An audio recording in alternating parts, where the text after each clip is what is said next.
Hey guys, it's Bama Mobs here, and we're coming up on yet another great week of Alabama high school football. This video, we're just really going to do a rundown of the season real quick for Class 6A, and then my next video will be breaking down the playoffs with the brackets, and we'll talk about a little bit of this in the video as we go. But after observing for the season, I must say that Mobile, Alabama is the most impressive region. Yes, that's your Class 6A Region 1, and your number one region champion ended up being Saraland, which nobody's really surprised by that. Both St. Paul's and Spanish Fort lost to Saraland, as well as McGill-Toolen. A couple of weeks ago, maybe last week, I think it was 2 weeks ago, McGill-Toolen upset Spanish Fort at Spanish Fort. So I think this is a strong region. I think the teams are fairly close. I mean, there were some blowouts, in some of these games. Saraland, yeah, they was up 2 touchdowns in both of their games against St. Paul's and Spanish Fort easily. But I think this region may fare, pretty well in the state playoffs. At the end of the season, St. Paul's Episcopal, say what you want to, but they only allowed 8.1 points on the season. They ended up being the number one defense in Class 6A statistically. And if they go pretty deep in the playoffs, they just ended up padding those stats. Moving on down, Region 2. Yep, Pike Road. For the whole year, everybody was thinking, yeah, Russell County. Russell County was, beating people, and Pike Road just played a super tough schedule. You see those 3 losses there, but that was against superior competition. I should say superior, but, class up competition. Head-to-head, Russell County, they beat them easily. Pike Road is your region champion.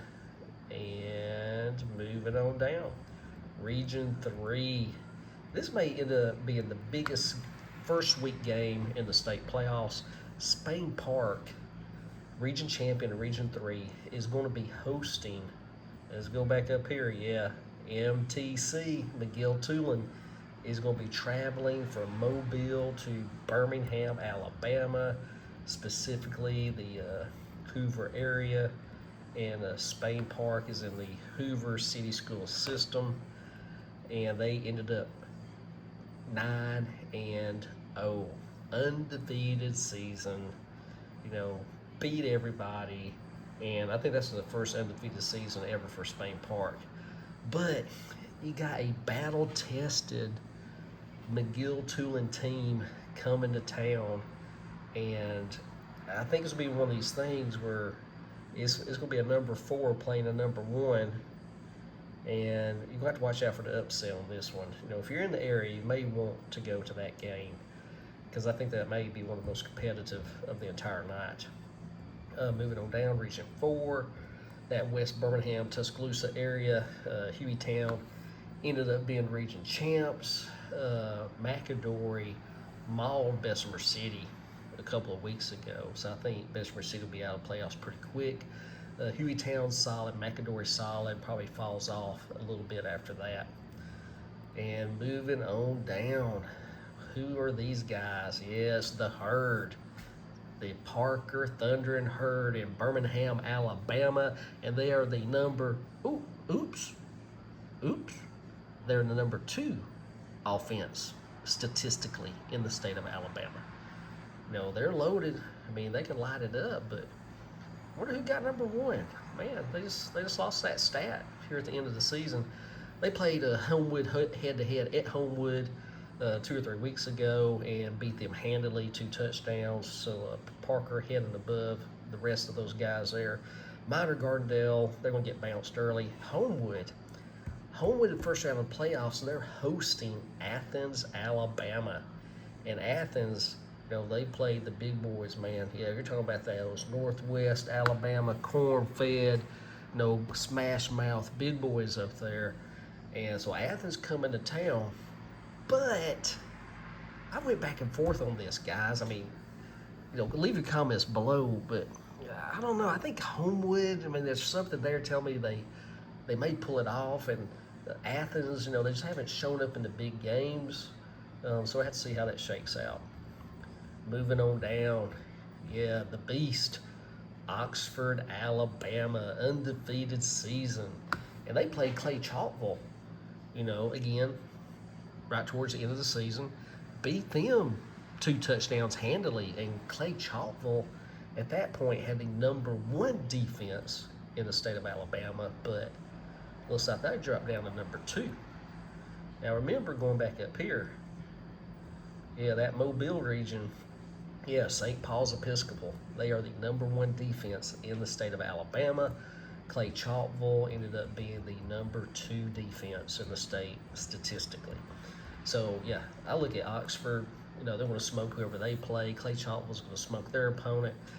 Even Mountain Brook, they played tight with Oxford and Clay Chalkville. So I think this is a strong region too. That East Alabama, I-20 heading towards Atlanta region. Yeah, so we have to watch out for those guys. So looking at Mobile, probably a state champion coming out of there. Region 6, they could be a state champion coming out of there. Let's move it on down. Yeah, my neck of the woods. Yeah, Northwest Alabama, big boy, corn-fed, smash-mouth football. Region 7. And who's at the top? Muscle Shoals. And Muscle Shoals, I must say, they've been battle-tested. They got those 2 losses there, self-inflicted. But statistically, Muscle Shoals is your #1 offense in the state of Alabama. They will light it up. #5 at wide receiver, #0 at running back. If they get half a step on you, they're vapor, man. They're gone. You'll be like, I was only a half a step behind him. Now he's 10 yards in front of me. How did that happen? I dare say #5 runs a 4.0. So whoever's out there, whatever defense you got, here's my advice. Stop #5, stop #0. You do have a chance to win that game.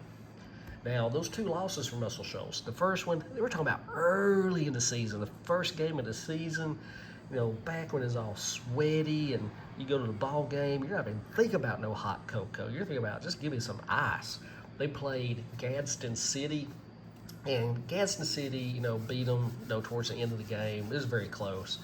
The second game Muscle Shoals lost was in their region to Jasper. Look down there. Jasper ended up #5. They played in the Hurricane against Coleman, and not making excuses, but Jasper could easily be in the state playoffs, just like Coleman is right now. Anyway, Muscle Shoals came into Jasper, Alabama, and I have to tell it like this. Muscle Shoals was flat. They was flat as a pancake. I don't think they woke up until about 2 minutes into the second quarter, and they were down 21-0. And from then on out, Muscle Shoals woke up, got into the game. Jasper had a great plan. They sort of corralled their offense. It wasn't looking to stop anybody, but we was able to slow down Muscle Shoals enough. And the Muscle Shoals coach, he's a tough guy, man. And I have nothing but respect for their coach, because at the end of the game, so he's on the goal line. So do you kick the extra point and go into overtime, or do you go for the win? And I sort of think the coach looked across the sideline, looked at the Jasper team, and he said, you know what? Those guys have played lights out, and I'm not going to kick no extra point. We're going for the win. So I'm going to give those boys over their opportunity. If they stop us, they stop us. But I'm pretty confident, we're going to get these 2 points, and we're going to walk out of Jasper by the skin of our teeth, and we're going to win this game 50-49. Didn't happen. Yeah, they stonewalled them, man. Vikings stonewalled them 49-48. Now, it must be legit here. If the game had went in overtime, Muscle Shoals had a high probability of pulling it out. But anyway, that was that loss. Anyway, they ended up #1 offense in the state of Alabama, and I believe it. That second team there, Hartselle, I think they're going to end up being like the #3, #4 defense in the state. Hartselle is tough too. They're just rock solid. Muscle Shoals did beat them by 1 point at the end of the game. That was a huge game. That was a state playoff game right there. That was probably like a 3rd round or semifinal type state playoff game that was held on Muscle Shoals.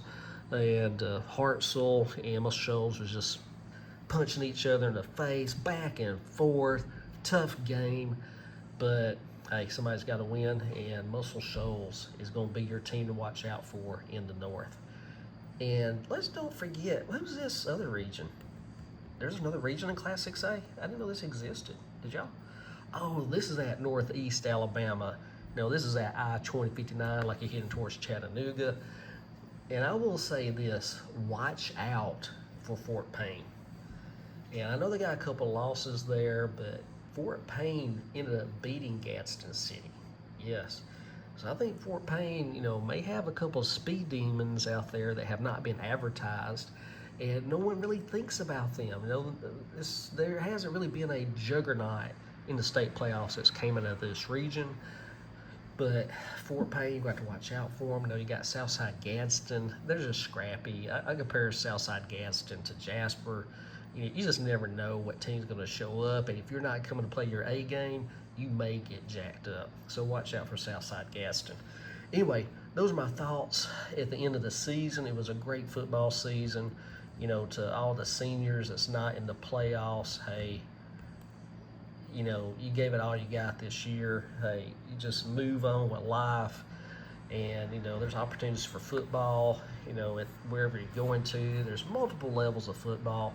I remember there was a sitcom a long time ago, and Bobby Bowden did a guest star appearance. I don't know, some type of family show on NBC or something. And this guy was really disappointed that he wasn't getting a scholarship or something like that. And Bobby Bowden just explained to him, it's like, hey, not everybody can play at Florida State University or Alabama or Georgia. But there's multiple levels, there's multiple divisions, and there's always a place where you could find a play, be it a junior college or some type of private school. You just want to have to search for those opportunities. If you really love the game, they are those opportunities to continue playing no matter what anybody says. So anyway, with that, that's the end of the video. Appreciate y'all watching. Always subscribe to the channel, leave me a like. It takes you about a second, and I'll see you later.